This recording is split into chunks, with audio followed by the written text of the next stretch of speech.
Ji Mansoor Ali Khan, same question for you कि आइंदा इंतखाबात में सियासतदानों से मुल्की मसाइल को हल करने के लिए किस एजेंडे की तवक्को करनी चाहिए? शुक्रिया इफ्तिखार साहब। मैं आपके इस सवाल के जो आखिरी 4 अल्फाज हैं, 5 अल्फाज, किस एजेंडे की तवक्को करनी चाहिए, किसी एजेंडे की तवक्को नहीं करनी चाहिए फ्रैंकली स्पीकिंग।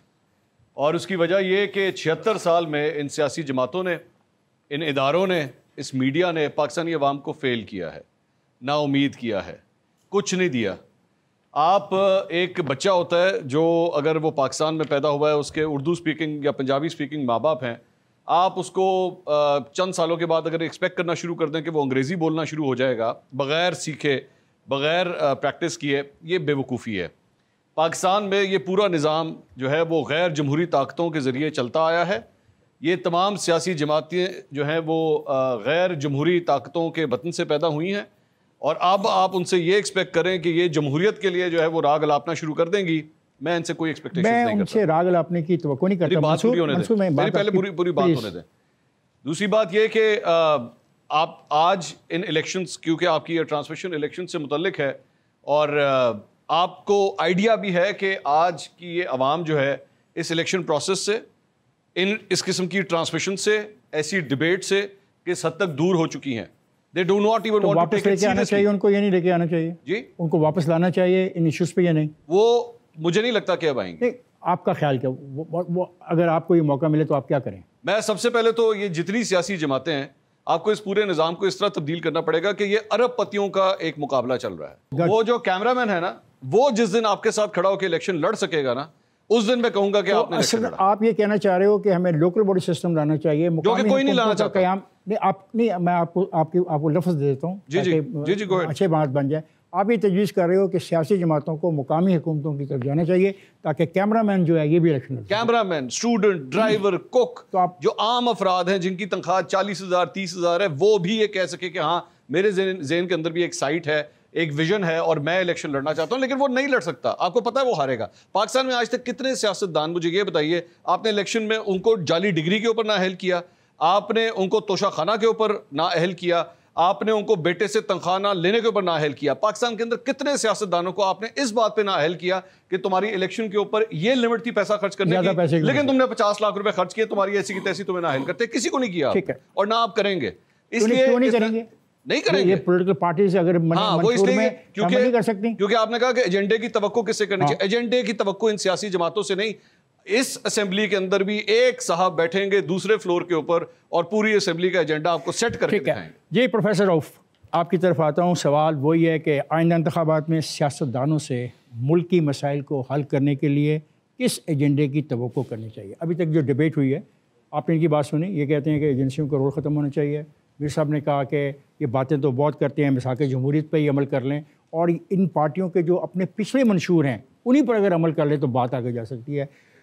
मंसूर का ये कहना है कि जब तक हम मुकामी हुकूमतें नहीं लाते, लोगों को पॉलिटिक्स में इन्वॉल्व नहीं करते, बात नहीं बढ़ती। आप क्या तजवीज़ करते हैं? ठीक है, बहुत सी बातें तो शामी साहब ने, मंसूर ने, मीर साहब ने कह दी हैं, लेकिन मेरे ख्याल में जो एक बहुत बड़ा ख़तरा हमारे ऊपर मंडला रहा है और जिसकी तरफ बहुत बड़ी तवज्जो होनी चाहिए, वो हमारी मईशत का मसला है। इस वक्त अरबों डॉलर्स चाहिए मुल्क के कर्ज़े वापस करने के लिए, इस वक्त अरबों डॉलर चाहिए मुल्क का निज़ाम चलाने के लिए, और यानी सूरत हाल ये हुई है कि आप आर्मी चीफ़ की ड्यूटी लगाते हैं कि वो जाके अरब मुल्कों में दोबारा भीख का कशकोल लेके जाए और डॉलर मांगने के लिए वो मिन्नतें करे, तरले करे।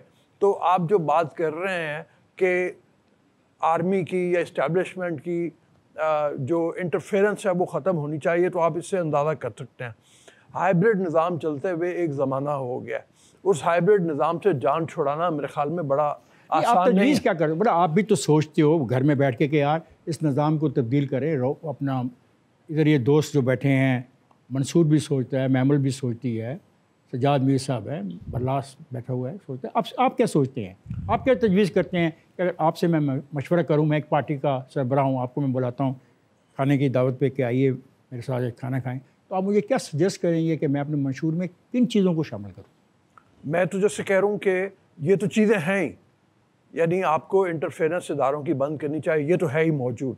लेकिन सबसे बड़ा ख़तरा जो इस वक्त है, जिसकी तरफ मैं इशारा कर रहा हूँ, और वो ये है कि आपके पास मईशत को बेहतर करने का कोई हल होना चाहिए। इसके लिए तमाम इदारों को, तमाम पॉलिटिकल पार्टीज़ को बैठ जाना चाहिए और ये सोचना चाहिए कि ये मुल्क जो इतने बड़े ख़तरे से दो चार है कि जिसमें ये किसी भी लम्हे डिफ़ॉल्ट कर सकता है। डिफ़ॉल्ट करेगा तो क्या बनेगा? आप ये देखो कि अगले साल के एंड तक मेरे हिसाब से तकरीबन शायद 23 अरब डॉलर हैं जो हमें चाहिए होंगे मुल्क के निज़ाम को चलाने के लिए। अच्छा, उसके साथ अब ये देखो वर्ल्ड बैंक की अभी हालिया रिपोर्ट एक जो आई है, उसकी तरफ भी तवज्जो होनी चाहिए, जो किसी पार्टी के मंशूर में हमें। प्रोफेसर साहब ये बात ठीक है, लेकिन हम करें क्या? मतलब मुझे आप क्या तजवीज़ करते हैं कि ये जो खामियाँ हैं, ये कोताहियाँ हैं, जो माशी मेरी बदहाली है, इसमें कैसे काबू पाऊँ? मैं तो आपको यही कह रहा हूँ कि तमाम इदारों को बैठ जाना चाहिए और बैठ के इसका सलूशन सोचना चाहिए। उसको आप चाहे मिसा के मईशत का नाम ले लें, चाहे किसी भी चीज़ का नाम दे दें, लेकिन ये ज़रूरी है, इसके बगैर काम चलने वाला नहीं है। साहब, फॉरेन पॉलिसी के ऊपर सिर्फ मैं एक एडिशन कर दूं, वो ये है कि पाकिस्तान के अंदर पिछले 15 साल से, ख़ासतौर पर मुशर्रफ साहब के दौर के अंदर से, वहाँ से एक अटेम्प्ट स्टार्ट हुई है इसराइल को मनवाने की, इसराइल को तस्लीम करने की। मैं इसके बिल्कुल भरपूर खिलाफ इसलिए हूँ क्योंकि इसका ताल्लुक रिलीजन के साथ बेशक ना हो, ह्यूमन राइट्स के साथ भी है। आप ह्यूमन राइट्स का वो तो साउथ अफ्रीका को तस्लीम नहीं किया था। आपके चंद असूल जो होते हैं वो प्रिंसिपल असूल होते हैं। आप अपने हमसायों के साथ ताल्लुकात बेशक ठीक कीजिए, लेकिन ताल्लुकात ठीक करने के बावजूद आपके कुछ प्रिंसिपल स्टांस होते हैं। मसला कश्मीर एक प्रिंसिपल स्टांस है हमारा। इसी तरह ऐसी कोई कोशिश आने वाली सियासी जमातें जो वो हुकूमत में आती हैं, कम से कम इस कोशिश को जो है उसे नलिफाई करने की ज़रूरत है। अच्छा, ये महमल जो ये कह रहा है इसराइल के बारे में, आप इसको कैसे देखते हो कि सियासी जमातों का रवैया वही होना चाहिए कि ये पासपोर्ट जो पाकिस्तानी है ये इसराइल के लिए नहीं है? बिल्कुल बिल्कुल होना चाहिए। ये एक हमारा बहुत अच्छा स्टैंड है और ये हमारा कंसिस्टेंट है। और देखिए हमारा कश्मीर का केस भी, इफ्तिखार साहब, हमने इस तरह की हरकतें, अगर हमने ये कोई चीज़ कर ली, ये तो वैसे ही एक क्रिमिनल बात है। अपार्थाइड स्टेट, एक जेनोसाइड हमारी आंखों के सामने हो रही है, आप उनको नहीं कबूल कर सकते। ये मैं कह रहा हूँ कि साउथ अफ्रीका के बारे में हमारा नहीं था, वहाँ तक कोई मज़हबी मसला नहीं था, अपार्थाइड था ना जी। असूली मौक़िफ़ ये है कि अगर हम इसराइल को नहीं तस्लीम करते या उसके पासपोर्ट में हमारा जिक्र नहीं है, तो ये असूली बात है, इसको तय रहना चाहिए। इसराइल के मामले में बानी पाकिस्तान का फरमान जो है वो सब जमातों के सामने होना चाहिए।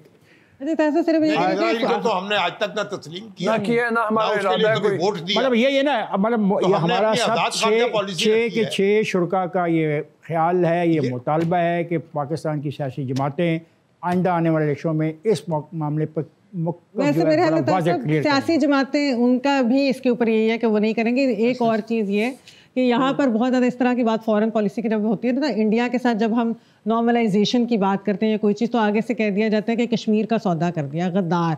ये जो गद्दारी के फतवे और इस तरह की चीज़, कश्मीर का सौदा कोई सियासी जमात नहीं करेगी। मुझे इजाज़त है कि मैं इसके प्रोग्राम को, आज के प्रोग्राम को वाइंड अप करूँ। ख़ुद हज़रात, आपने दोस्तों की बातें सुनी, इन्होंने इकॉनमी, खारजा policy, education, health, justice system, local bodies और रेगुलेटरी अथॉरिटीज़ के किरदार के बारे में अपने ख़यालात का इज़हार किया।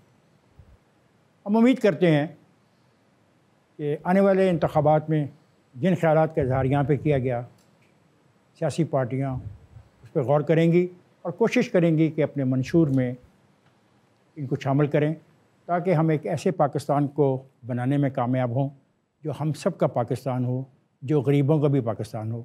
जाने से पहले मैं एक बात कहना चाहूँगा, 8 फरवरी को वोट डालने ज़रूर जाइएगा। आपके पास सिर्फ एक हथियार है, वो है आपका वोट। जाइए, जिस जमात को भी आप वोट देना चाहते हैं वोट दें, लेकिन 8 को घर में मत बैठिएगा, पोलिंग स्टेशन पर होना चाहिए आपको। आपका बहुत बहुत शुक्रिया।